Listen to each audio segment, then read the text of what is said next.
गांव जल रहा था, लेकिन बालक नंद महाराज अविचलित भाव से मंत्र जाप करते रहे। धीरे धीरे मंत्रों का प्रभाव होना शुरू हुआ। पहाड़ों के बीचों बीच एक अत्यंत सुंदर और खुशहाल गांव बसा हुआ था। इसी गांव में बालक नंद नाम के एक छोटे साधु रहते थे, जिन्हें गांव वाले बड़े प्यार से छोटे बालक नंद महाराज कहकर पुकारते थे। हालांकि बालक नंद महाराज उम्र में छोटे थे, लेकिन उनकी बुद्धि और विवेक बड़े बड़े ज्ञानियों को भी मात दे देते थे।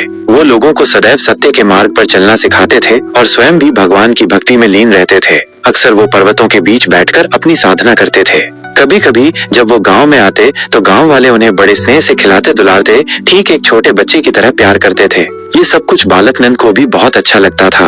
एक दिन बालक नंद महाराज पर्वत पर अपनी तपस्या में लीन थे, तभी अचानक गांव में आग लग गई। उन्हें तत्काल आभास हो गया कि गांव संकट में है।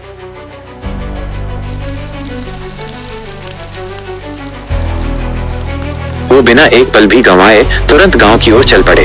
गांव पहुंचकर उन्होंने देखा कि वहां चारों ओर अफरा तफरी मची हुई है। लोग इधर उधर भाग रहे हैं, घर आग की लपटों में घिरे जल रहे हैं। ये देखकर बालक नंद महाराज बेचैन हो उठे। उन्होंने तुरंत गांव वालों से कहा कि वे अग्निदेव के लिए एक हवन की व्यवस्था करें। गांव वालों ने तुरंत हवन का प्रबंध किया। बालक नंद महाराज ने अपने मंत्रोच्चार शुरू किए और अग्निदेव को प्रसन्न करने के लिए श्लोकों का पाठ करने लगे। गांव जल रहा था, लेकिन बालक नंद महाराज अविचलित भाव से मंत्र जाप करते रहे। धीरे धीरे मंत्रों का प्रभाव होना शुरू हुआ और गांव में आग की लपटें कम होने लगी। देखते ही देखते आग पूरी तरह बुझ गई।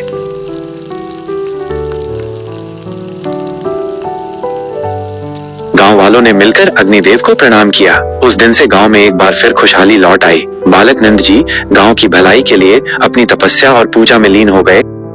और भी रोचक कहानियों के लिए हमारे चैनल ट्रेंड जोन को लाइक और सब्सक्राइब करें। बेल आइकन दबाना न भूलें ताकि आपको नए वीडियो के नोटिफिकेशन मिलते रहें।